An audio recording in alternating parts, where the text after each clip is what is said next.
বহুরূপে সম্মুখে তোমার ছাড়ি কোথা খুঁজিছ ঈশ্বর, জীবে প্রেম করে যেই জন সেই জন সেবিছে ঈশ্বর। নমস্কার, শুভ সন্ধ্যা। আজ 12ই জানুয়ারি, ঠাকুর শ্রী রামকৃষ্ণের মানসপুত্র স্বামী বিবেকানন্দের 158তম জন্মদিবস। সেই উপলক্ষে আমাদের এই ক্ষুদ্র আয়োজন। বর্তমান পরিস্থিতির কথা মাথায় রেখেই আজ আমরা গুগল মিটের মাধ্যমে একত্রিত হয়েছি। কলেজ কর্তৃপক্ষকে অনেক ধন্যবাদ এই মনোজ্ঞ অনুষ্ঠান আয়োজনে আমাদের সহায়তা করার জন্য। প্রথমেই আমি আমাদের টিআইসি এসপিবি স্যারকে অনুরোধ করব তার বক্তব্য উপস্থাপনের জন্য।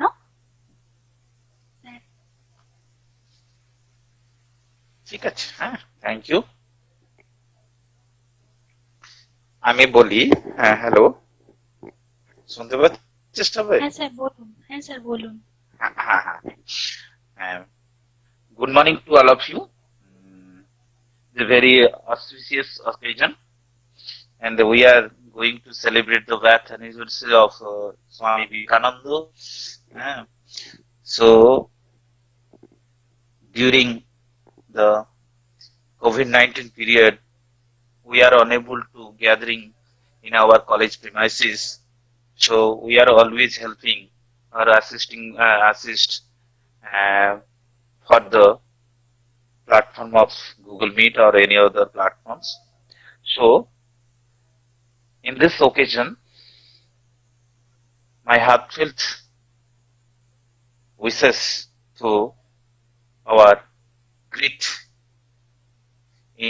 Indian philosopher, a spiritual leader, the practical significance, Swami Vivekananda. So I'm not telling details about Swami Vivekananda. Already is the son of West Bengal. So I am going to say only few points regarding the educational ideas of Vivekananda on his birth anniversary. So in my point of view,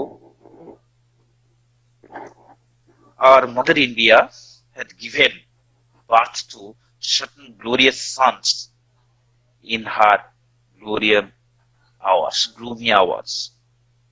You know very well, Vivekananda was one of them among them. He propagated the essence of truth, Vedanta, brotherhood of man, unity of humanity, harmony of religious, and supremacy of spiritualism over materialism. So on this occasion, I'm going to tell few words about the educational ideas of Vivekananda. So and his contribution. So Vivekananda ji, being a spiritual leader in a practical significance, he devised certain concrete ideas for educational development of people. Education is not mere acquisition of certain information. Real education, according to him, is which enables one to stand on one's own legs. In this point of view, it's given a quotation: education, as he says, is a manifestation of perfection. So on the other hand, he defined education is one by which character is formed, the intellect is expanded, and by which one can stand on one's own feet. Actually, he emphasis on self-knowledge, self-reliance, concentration of mind, continence, attainment of perfection. These are the real contribution to the people of world. So, if you are going to explain or to give the detailed idea of Vivekananda, so we'll take, there is no limitations. hour and hours, days and days, we can discuss everything. So, in my point of view, what he has given to the society, try to always to remember in your mind or to inculcate in your mind in your day-to-day life, and to make your own activity, not to replica of the Vivekananda, but try to become a good man or possessing good character, for every day in the society will get respect. So we are always remembering why the great persons, because his or her contribution is so much extended to the society. We can follow that rules. We can follow the different activities what he have done for the society. So in my knowledge, in my perception, when I are saying the Mahatma Gandhi, Vivekananda, Rabindranath Tagore, so we can see their education means his contribution to the society or on the education that always reflected in the mind of every people who in the whole world. So that is why you are always remembering their contribution to the society, to what extendable on his any occasion or any type of celebration. So that means in my advice to my students, I am not going to advise to the colleagues, means they have very good knowledge about the subject matter. So that I am requesting and I also advising my dear students, try to follow the contributions, try to follow the ways. So how to become a good human being in the present society or in the next coming situations or coming circumstances. I mean my speech here. Thank you to all. Thank you Devangana Banerjee. And also continue. Koro, Devangana, continue koro. Thank you sir, thank you sir, আপনাকেও thank you জানালাম আপনার বক্তব্য উপস্থাপনের জন্য। স্বামীজি বলেছিলেন, উত্তিষ্ঠিত, জাগ্রত, প্রাপ্য পরায়ণ নিবেদত। দেশের মানুষকে তিনি জাগ্রত হতে বলেছিলেন এবং এই কথা আজও আমাদেরকে ইন্সপিরেশন দেয় এগিয়ে চলার পথে জীবনে। আমি আমাদের এসপি স্যারকে অনুরোধ করব ওনার বক্তব্য, বিশেষ বক্তব্য রাখার জন্য। ওনার topic Vivekananda's thought of women education, a neutrosophic study. SP sir, আপনি আমাদের বক্তব্য রাখার জন্য অনুরোধ জানাচ্ছি এসপি স্যারকে।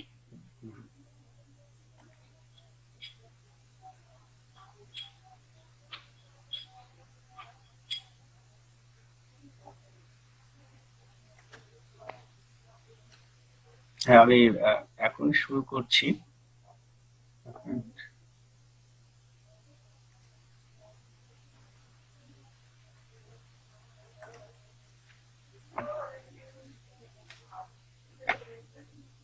Am I audible?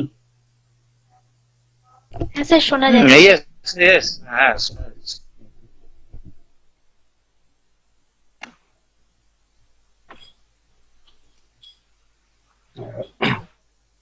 উপস্থিত আমাদের কলেজের ভারপ্রাপ্ত অধ্যক্ষ ডক্টর সত্যপ্রিয় বেহেরা, আমার কলিগস প্রফেসর এ ব্যানার্জি, এ ঘোষ, ম্যাডাম অরুণিমা ঘোষ, আমার স্নেহের ছাত্রছাত্রীরা, আজকে আমরা বিশেষ দিনে সবাই একত্রিত হয়েছি। এটা হচ্ছে স্বামী বিবেকানন্দর জন্মদিন পালন করার জন্য। এই মহান ব্যক্তি সারা পৃথিবী তাকে সম্মান করে, আমরা ভারতবাসী তাকে সম্মান করি। আমি আমার নির্দিষ্ট বক্তব্যে চলে যাই। আমার বিষয়বস্তু হচ্ছে টপিক, আর টাইটেল হচ্ছে Vivekananda's thought of women education in institutional study. Many great persons were born in India. Among them, Swami Vivekananda was one of the great. is a great spiritual luminary, a great philosopher, educationist, religious leader, social reformer, and great patriot prophet. He is very influential of India, who contributed every sphere of education system of India. Swami Vivekananda did not author a book on education, but he contributed valuable thoughts on a subject that are very relevant and valuable in the present educational system. His thoughts on women education are compiled from his invited talk, lectures, conversation with people, and his writings. He did not create any philosophy of education. His educational thoughts fully based on Vedanta philosophy and its interpretation. His thoughts for women education should be analyzed in the context of colonial rule and Indian tradition. His thoughts for women education are analyzed based on literature. Objective of the study: to present Vivekananda's thought for women education, to present curricula for women education prescribed by Vivekananda, to present the paradoxes of women education based on Eusebeic logic. Methodology of the study: analytical and interpretive study based on documents, books, reviews, articles, and monographs are concentrated for the study. According to Smart Nutrition is a new branch of philosophy that studies the origin, nature, and scope of neutralities as well as their interactions with different additional spectra.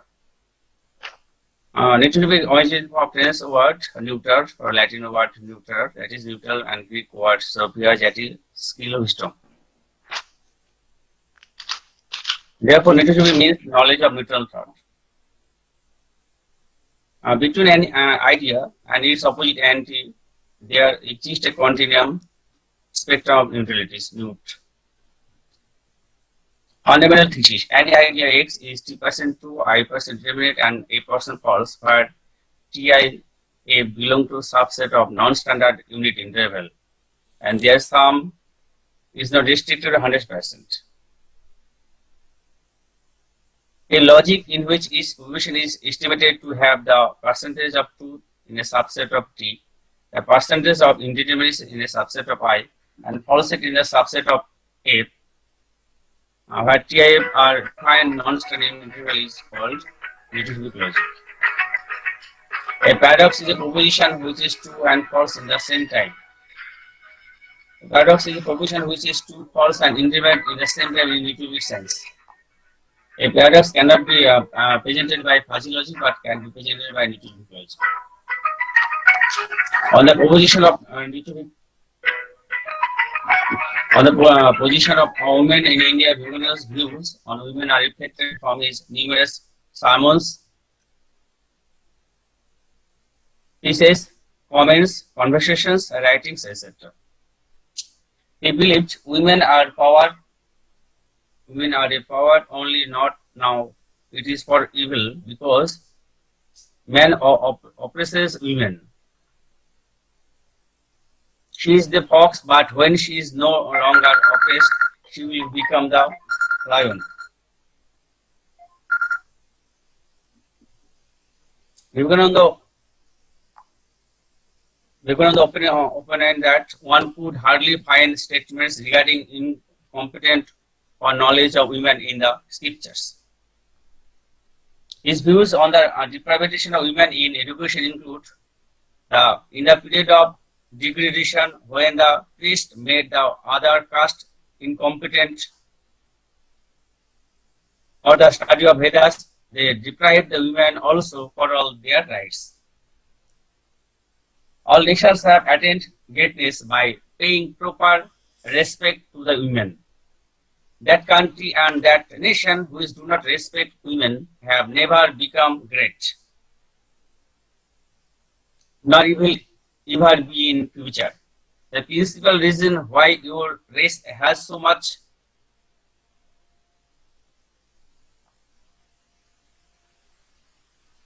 division state that you have no respect for these living images of Shakti. However, the position of women is degenerating in post-independent India. one sorrow and important issue catches our attention of women harassment and rape cases. Women are more vulnerable to attack because they are not taught how to protect themselves. If we look last 10 years of data, National Crime Reports Bureau, we get pathetic situation in India regarding increasing of rape cases and other crime against women. If we see crime against women are in this form: rape, kidnapping, assault to outrage modesty, domestic violence, sexual harassment, dowry rates, teaching, chain snatching, acid attack, stalking, etc. Women trafficking, these are the crimes against women. If we see the data from 2008 to 2017, we see that the rape cases per day in 2018, 58.70. In this way, it is increasing, and in 2004, it became 100 per day. Then 250, 94.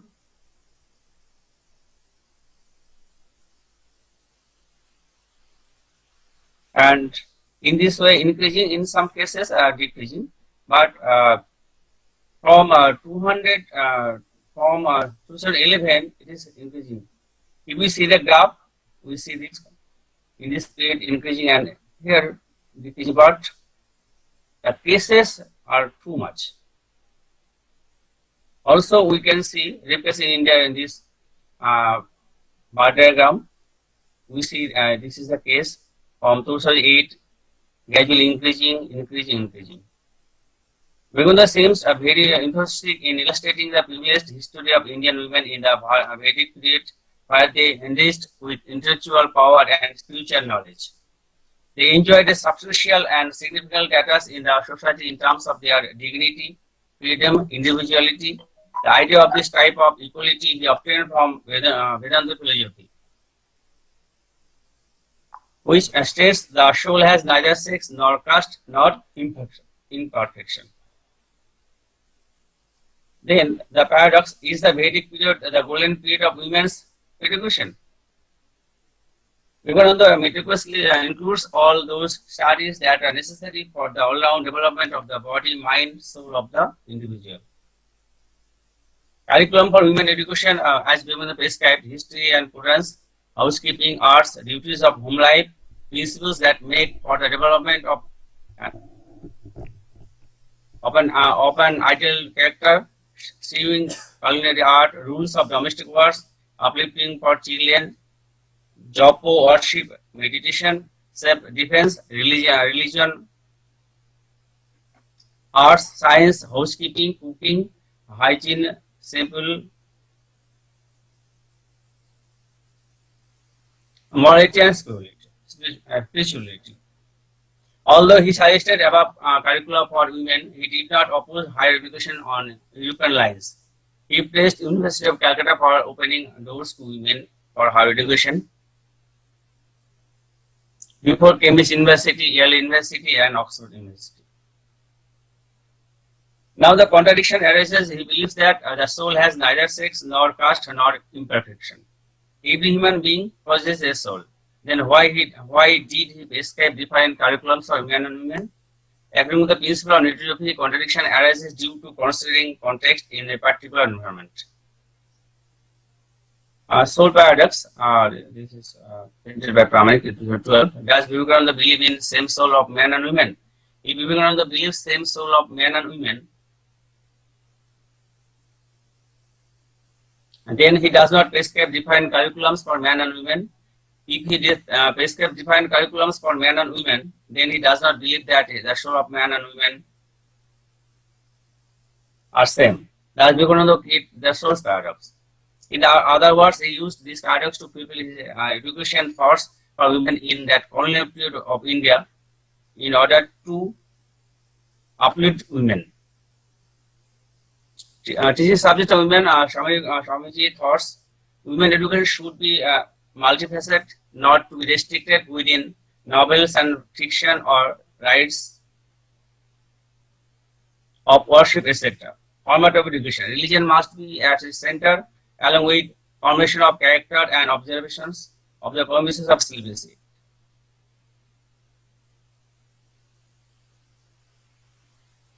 Establishment of women's mot to worship the Divine Mother or the family goddess for the manifestation of the Brahmin within them. Teaching subject of women, Swamiji's thought tussle on the ideas of new Indians, keenness on adaptation of complete westernization versus whole India superiority and empowering in each and every walks of education of women.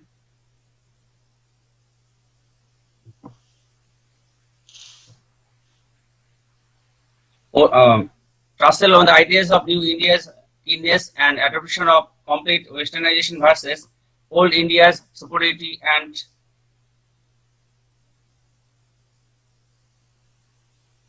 earning in each and every walks of human life. Education of women, the best and only device to solve all problems of women.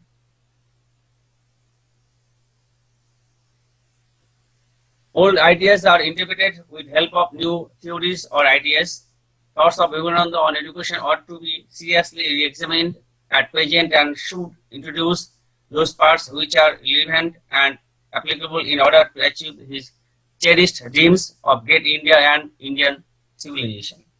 Also, we see that some recommendations have been adopted in West Bengal Board for women's educations. It is generally accepted that Vivekananda's influence still working significantly. He was a dynamic personality with immense foresight. These are references I have used. Thank you. যদি কোনো question থাকে আমাকে করতে পারেন, আমি যাদের সাথে চেষ্টা করবো উত্তর দেওয়ার। যদি কোনো কোশ্চেন থাকে।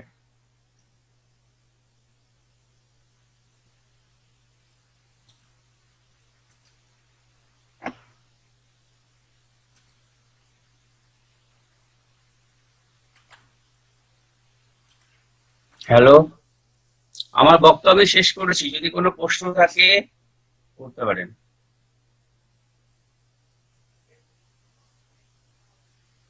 হ্যাঁ দেবাঙ্গনা, যদি কারোর প্রশ্ন থাকে জিজ্ঞাসা করে নাও, না হলে পরবর্তীতে চলে যাবো।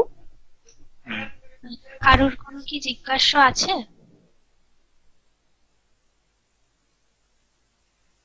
নেই মানে তুমি দেখো তাহলে প্রসিড করো। কেউ যখন কিছু বলছে না তার মানে হ্যাঁ এসপি স্যারকে অনেক ধন্যবাদ। এসপি স্যারকে অনেক ধন্যবাদ আমাদের সামনে এরকম একটি টপিক নিয়ে আলোচনা করার জন্য। অনেক ধন্যবাদ স্যার আপনাকে। এবার আমরা আমাদের সাংস্কৃতিক অনুষ্ঠান পর্বের দিকে এগিয়ে যাব।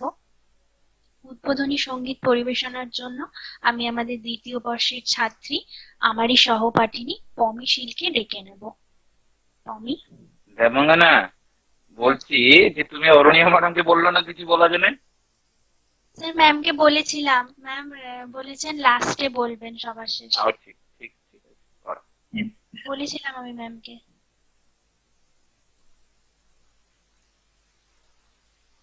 পমি,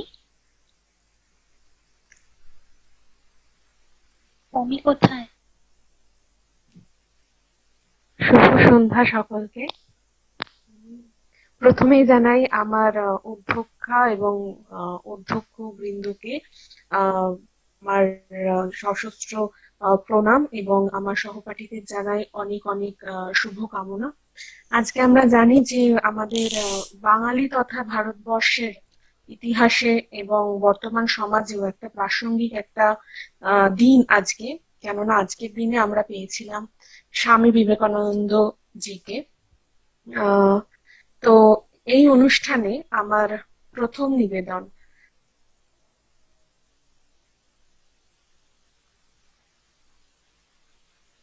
ভব সাগর তারণ কারণ হে রবি নন্দন বন্দন খণ্ডন হে শরণাগত কিঙ্কর ভীত মনে গুরুদেব দয়া করো দীন জনে গুরুদেব কৃপা করো জ্ঞানহীনে গুরুদেব দয়া করো দীন জনে হৃদি কন্দর তামস ভাস্কর হে তুমি বিষ্ণু প্রজাপতি শঙ্কর হে পর ব্রহ্ম পরাৎপর বেদ ভাগে গুরুদেব দয়া করো দীন জনে গুরুদেব কৃপা করো জ্ঞানহীনে গুরুদেব দয়া করো দীন জনে মনোবারণ শাসন অঙ্কুশ হে নরত্রাণ করে তুমি চাক্ষুষ হে গুণগান পরায়ণ দেবগণে গুরুদেব দয়া করো দীন জনে গুরুদেব কৃপা করো জ্ঞানহীনে গুরুদেব দয়া করো দীন জনে কুল কুণ্ডলিনী ঘুম ভঞ্জক হে হৃদি গ্রন্থি বিদারণ কারক হে মম মানস চঞ্চল রাত্র দিনে গুরুদেব দয়া করো দীন জনে গুরুদেব কৃপা করো জ্ঞানহীনে গুরুদেব দয়া করো দীন জনে রিপুসূদন মঙ্গল নায়ক হে সুখ শান্তি বরা ভয় দায়ক হে ত্রয়তাপ হরে তব নাম গুণে গুরুদেব দয়া করো দীন জনে গুরুদেব কৃপা করো জ্ঞানহীনে গুরুদেব দয়া করো দীন জনে অভিমান প্রভাব বিমর্দক হে গতিহীন জনে তুমি রক্ষক হে চিত সঙ্গীত বঞ্চিত ভক্তি ধনে গুরুদেব দয়া করো দীন জনে গুরুদেব কৃপা করো জ্ঞানহীনে গুরুদেব দয়া করো দীন জনে তব নাম সদা শুভ সাধক হে পতিতাধব মানব পাবক হে মহিমা তব গোচর শুদ্ধ মনে গুরুদেব দয়া করো দীন জনে গুরুদেব কৃপা করো জ্ঞানহীনে গুরুদেব দয়া করো দীন জনে জয়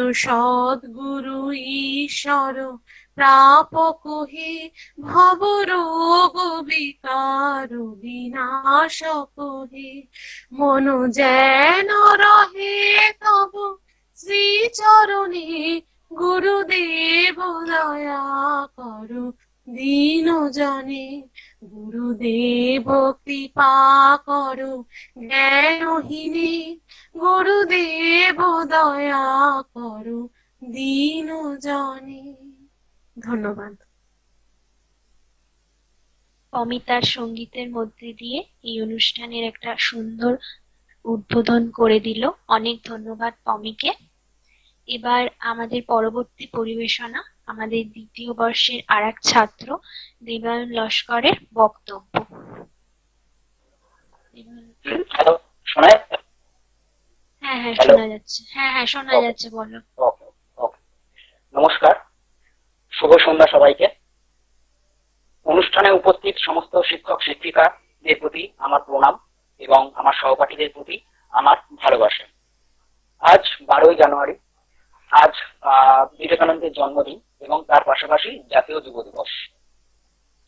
স্বামী বিবেকানন্দ এমন একজন ব্যক্তি ছিলেন, সত্যি তিনি একজন এমন একজন মহান ব্যক্তি যাকে প্রত্যেকটি মানুষই অনুসরণ করতে চায় এবং অনুসরণ করে।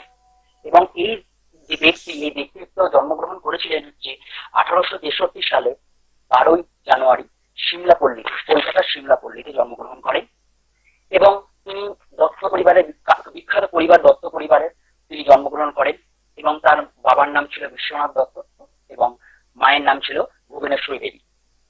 ছোটবেলা থেকেই তিনি অত্যন্ত মেধাবী ছাত্র ছিলেন এবং তার পাশাপাশি তিনি তার দুরন্তপনাও খুব একটা কম ছিল না। এবং আমরা জানি যে তার বাল্যকালের নাম ছিল বিলে এবং নরেন্দ্রনাথ। এবং পরবর্তীকালে এই নরেন্দ্রনাথ থেকে স্বামী বিবেকানন্দের যে রূপান্তর, সেটা সেই যে ইতিহাসটা, সেটা সত্যি খুব আশ্চর্যের।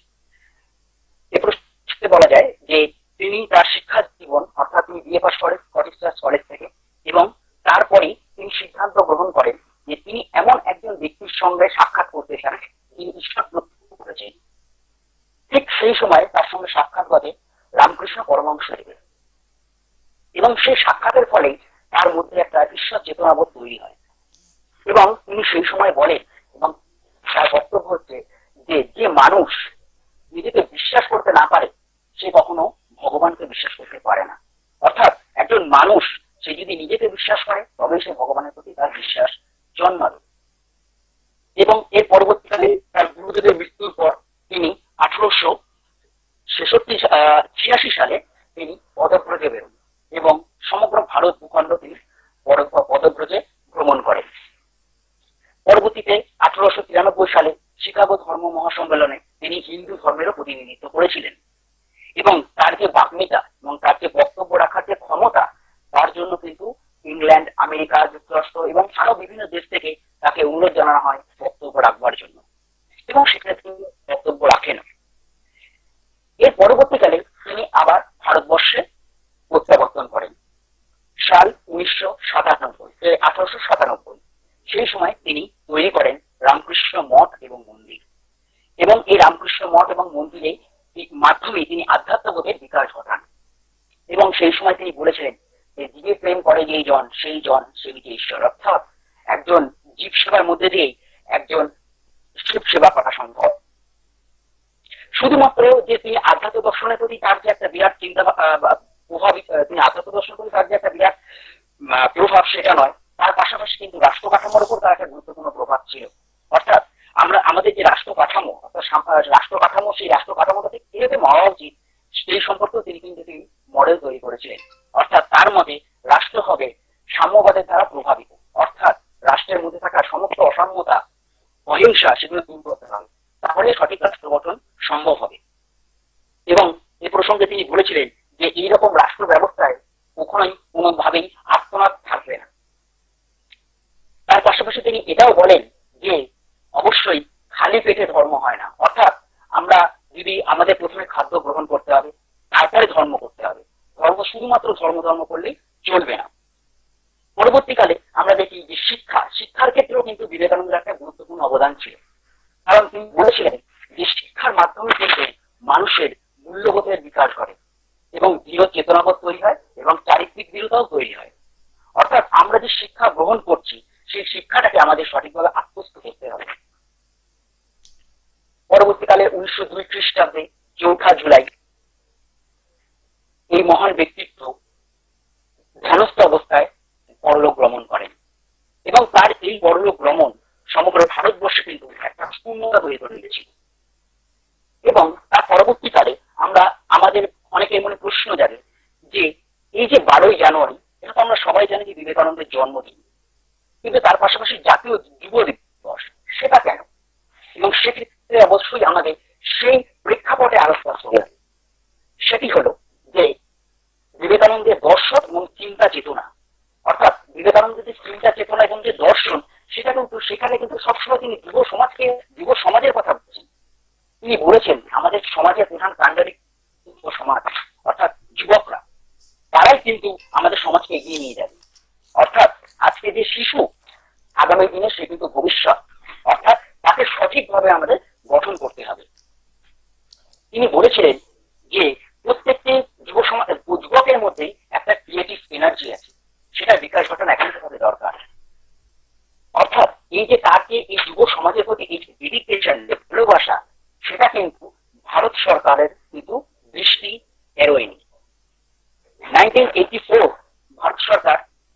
সিদ্ধান্ত গ্রহণ করেন যে 12 জানুয়ারিকে জাতীয় যুব দিবস হিসেবে আমরা পালন করব। এবং পরবর্তীকালে 1985 সালে থেকে শুরু করে আজও পর্যন্ত 12 জানুয়ারিকে আমরা জাতীয় যুব দিবস হিসেবে পালন করি। এই দিনে আমরা তার উদ্দেশ্যে বিভিন্ন রকম সাংস্কৃতিক অনুষ্ঠান এবং বিভিন্ন শিক্ষা ও সংস্কৃতির বিভিন্ন রকম ভাবে আমরা তাকে সম্মান জানানোর চেষ্টা করি এবং সেটা আজও করছি এবং আমরা সেটা ভবিষ্যতে এটি হচ্ছে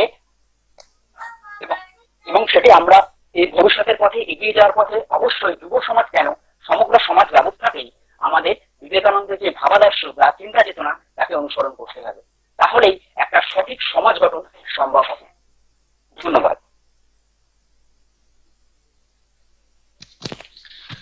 অনেক ধন্যবাদ দেবানন্দাকে আমাদের সামনে সুন্দর বক্তব্য রাখার জন্য, জাতীয় যুবক দিবস হিসাবে বলার জন্য। এবার আমরা চলে যাব আরেকটি সঙ্গীত পরিবেশনার দিকে। সঙ্গীত পরিবেশনার জন্য ডেকে নেব আমাদের দ্বিতীয় বর্ষের ছাত্রী পূজা সরকারকে। পূজা। হ্যাঁ, আজ 12 জানুয়ারি স্বামী বিবেকানন্দের জন্মবার্ষিকী। প্রথমেই তাকে প্রণাম জানাই এবং আমার শ্রদ্ধেয় শিক্ষক শিক্ষিকাগণকেও আমার প্রণাম জানাই আর আমার সহপাঠক পাঠিকাদের শুভেচ্ছা জানিয়ে আমার এই গানটি পরিবেশন করছি। ওই মহামানব আসে, ওই মহামানব আসে, দিকে দিকে রোমাঞ্চ লাগে, মর্ত ধুলির ঘাসে ঘাসে, ওই মহামানব আসে, ওই মহামানব আসে। সুরলোকে বেজে ওঠে শঙ্খ, নরলোকে বাজে জয়ডঙ্ক, এলো মহাজন্মের লগ্ন, আজি অমরাত্রির দুর্গত রণযত ধূলি তলে হয়ে গেল ভগ্ন। উদয় শিখরে জাগে মা ভই নব জীবনের আশ্বাসে, জয় জয় জয় হে মানব উদয় মন্দ্রে উঠিল মহাকাশে, ওই মহামানব আসে, ওই মহামানব আসে, ওই মহামানব আসে। ধন্যবাদ। অনেক ধন্যবাদ পূজাকে একটি সুন্দর সঙ্গীত পরিবেশনার জন্য। পরবর্তী উপস্থাপনা একটি নৃত্য পরিবেশনায় দ্বিতীয় বর্ষের ছাত্রী রীতি মণ্ডল।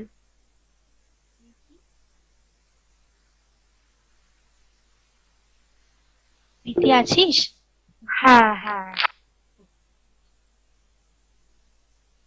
নমস্কার, আমি রীতি মণ্ডল। আজকে বিবেকানন্দ জয়ন্তীতে হয়তো কম সময়ের জন্য আমি বিবেকানন্দ যে মহামানবের উপর যে নাচ পরিবেশন করা উচিত ছিল সেটা হয়তো আমি করে উঠতে পারলাম না সময়ের জন্য। তাই আমরা মনে করি রবীন্দ্র নৃত্য সব জায়গাতেই সব সময়ের জন্য আমাদের জন্য হয়ে থাকে, সব সময় সব জায়গাতেই করা যায়। তো আজকে আমি একটা রবীন্দ্র নৃত্য পরিবেশন করছি। দেখা যাচ্ছে? হ্যাঁ হ্যাঁ, দেখো।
অনেক ধন্যবাদ স্মৃতিকে একটি সুন্দর নৃত্য পরিবেশনার জন্য। এবার স্বামীজির জন্মদিন উপলক্ষে একটি বক্তব্য শুনে নেব আমাদের নন্দলাল ঘোষ বিটি কলেজের ছাত্রী প্রীতি বিশ্বাসের থেকে। প্রীতি। হ্যালো, হ্যাঁ শোনা যাচ্ছে? হ্যাঁ হ্যাঁ শোনা যাচ্ছে, বল। উপস্থিত মাননীয় অধ্যাপক মহাশয়গণ, অধ্যাপিকা মহাশয়া ও আমার প্রিয় সহপাঠীরা, আজ 12ই জানুয়ারি স্বামী বিবেকানন্দের 158তম জন্মদিন পালন করার উদ্দেশ্যে আমরা এই ডিজিটাল মাধ্যমে একত্রিত হয়েছি। তাই নবযুগের অগ্রদূত স্বামীজির জীবন ও কর্মধারার উপর আমি সংক্ষিপ্ত আলোকপাত করছি। ধর্মান্ধ ভারতবাসীকে যিনি বলেছেন, দরিদ্র, নিপীড়িত, আর্ত মানুষের সেবায় ঈশ্বর সাধনা, অসহায় মানুষই আমাদের স্বদেশবাসী, আমাদের প্রথম ভাষা। তিনি হলেন বীর সন্ন্যাসী বীরেশ্বর বিবেকানন্দ। 1863 খ্রিস্টাব্দে 12ই জানুয়ারি উত্তর কলকাতার সিমলায় বিখ্যাত দত্ত পরিবারে তিনি জন্মগ্রহণ করেন। তার পিতার নাম বিশ্বনাথ দত্ত, মায়ের নাম ভুবনেশ্বরী দেবী। দানে ধ্যানে এই দত্ত পরিবারের বিশেষ নাম ডাক ছিল। বীরেশ্বরের কৃপায় বিবেকানন্দকে লাভ করেছিলেন বলে তার মাতা নাম রেখেছিলেন বীরেশ্বর, ডাকনাম বিলে, পিতৃদত্ত নাম নরেন্দ্রনাথ। তিনি বাল্যকালে অত্যন্ত দুরন্ত প্রকৃতির ছিলেন। তার সেই নিত্য নতুন দুরন্তপনায় সকলেই তটস্থ হয়ে থাকতেন। কেবলমাত্র শিব নাম উচ্চারণে তাকে শান্ত করা সম্ভব হতো। প্রশ্ন করা, সমস্ত বিষয় স্বয়ং পরীক্ষা করে দেখা ছিল তার আবাল্য প্রকৃতি। ফলে তার সেই সব প্রশ্ন ও পরীক্ষা নিয়ে বাড়িতে সৃষ্টি হতো নিত্য নতুন অনর্থ। তার বুদ্ধি ও মেধা ছিল অত্যন্ত প্রখর, আর ছিল আশ্চর্য ধ্যানের নেশা। প্রথম জীবনে দর্শন শাস্ত্র পাঠ ও তীক্ষ্ণ বিজ্ঞান বুদ্ধি তাকে নাস্তিক করে তুলেছিল। বিশ্বাসের কোথাও কিছু খুঁজে না পেয়ে তিনি বেশ কিছুকাল ব্রহ্ম সমাজের সংস্পর্শে আসেন, কিন্তু সেখানেও তার আত্মবিশ্বাসী মন তৃপ্তি পেল না। এই সময় প্রতিবেশী সুরেন্দ্রনাথ মিত্রের বাড়িতে পরম পুরুষ শ্রী রামকৃষ্ণ দেবের সাথে তার সাক্ষাৎ হয়। সেই থেকেই শ্রী রামকৃষ্ণ দেব এক আশ্চর্য আকর্ষণে তাকে কাছে টানতে থাকেন। সেই আকর্ষণে শ্রী রামকৃষ্ণ দেবের দিব্য সান্নিধ্যে এসে তিনি তার শিষ্যত্ব গ্রহণ করেন এবং সন্ন্যাস ধর্মে দীক্ষিত হন। এরপর শ্রী রামকৃষ্ণ দেবের দেহাবসানের পর ভারত পথিক বিবেকানন্দ যাত্রা করলেন ভারত ভ্রমণের উদ্দেশ্যে। পরিক্রমা করলেন হিমালয় থেকে কন্যাকুমারিকা। সুপ্ত ভারত জেগে উঠল। 1893 খ্রিস্টাব্দে আমেরিকার শিকাগোতে অনুষ্ঠিত বিশ্ব মহাধর্ম সম্মেলনে বিবেকানন্দ গেলেন ভারতের বেদান্ত ধর্ম প্রচারের উদ্দেশ্যে। সহৃদয় জনৈক আমেরিকাবাসীর সহায়তায় মাত্র 5 মিনিট বক্তৃতা দেওয়ার সুযোগ পান তিনি। তার পরিধানে গৈরিক বস্ত্র ও গৈরিক পাগড়ি। তিনি প্রত্যেককে আমেরিকাবাসী ভাই ও বোন বলে সম্বোধন করলেন। উদ্বেলিত করতালি ধ্বনিতে অভিনন্দিত হলেন স্বামীজি। মহামিলনের মন্ত্র ও বলিষ্ঠ প্রত্যয় নিয়ে তিনি ঘোষণা করলেন ভারতের শ্রেষ্ঠত্ব। পাশ্চাত্য জগৎও তার কাছে মাথা নত করল। ভগিনী নিবেদিতা, অভয়ানন্দ তার প্রমাণ। অন্যদিকে ভারতে ব্রিটিশ সাম্রাজ্যবাদের মূলে আসল আঘাত হেনেছিলেন কিন্তু স্বামীজি। তাই ব্রিটিশ সরকারের মহা উদ্বেগ ছিল স্বামীজিকে নিয়ে ও তার অনুরাগী হাজার হাজার স্বদেশ প্রেমিক যুবকদের নিয়ে। হেমচন্দ্র ঘোষ বলেছেন, আমরা তাকে বলেছিলাম আমাদের কিছু ধর্ম উপদেশ দিন। উত্তরে তিনি বজ্রের মতো গর্জন করে উঠেছিলেন, বলেছিলেন, পরাধীন জাতির কোনো ধর্ম নেই। তোদের এখন একমাত্র ধর্ম হচ্ছে মানুষের শক্তি লাভ করে আগে পরস্পরহারীদের দেশ থেকে তাড়ানো, তারপর আমার কাছে আসিস ধর্মের কথা শুনতে। তোদের জন্য অন্য কোনো ধর্ম এখন নেই, দেবতা নেই। সব অকেন্দ্র দেবতাকে বাদ দিয়ে তোরা শুধু দেশ জ্বালানোর সেবা কর। এই স্বামীজির কাছ থেকেই বিপ্লবীরা পেয়েছিলেন অসীম শক্তি, আত্মবিশ্বাস, অদম্য সাহসিকতা ও প্রাণ বলিদানের আগ্রহ। আত্মবিশ্বাস ছাড়া কেউ কোনোদিনও সাফল্য লাভ করতে পারে না। এই প্রসঙ্গে তিনি বলেছেন, ব্যর্থতা, বিফলতা তো থাকবেই। সহস্রবার বিফল হও, সহস্র প্রতিবন্ধক তোমার সামনে হিমালয়ের মতো পথ অবরোধ করে দাঁড়া, তুমি পিছিয়ে যেও না। জীবনরূপ রণাঙ্গনে যে পশ্চাৎ অপসারণ করে, শত্রুকে পৃষ্ঠদেশ দেখায়, সে তো পাপকুকুর। বিজয়ী মতো বাধার সম্মুখীন হও, যদি মৃত্যু আসে আসুক, যদি প্রিয়জন পরিত্যাগ করে করুক, অথবা কাঁদে কাঁদুক, যদি তোমার হৃদয় রক্তাক্ত হয়ে যায় যা। তুচ্ছ জীবন, তুচ্ছ মরণ, তুচ্ছ ক্ষুধা, তুচ্ছ ব্যাধি, তুমি এগিয়ে চলো সম্মুখে সম্মুখে। যুবকদের প্রতি ছিল তার উদাত্ত আহ্বান। ওঠো, জাগো, ছুঁড়ে ফেলে দাও আদর্শ ও নির্ভীকতা, কি তোমাদের শোভা পায় না। অগ্রসর হও, চড়ই যেতে চড়ই যেতে। 1897 খ্রিস্টাব্দে তিনি প্রতিষ্ঠা করেন তার স্বপ্নের সেবা প্রতিষ্ঠান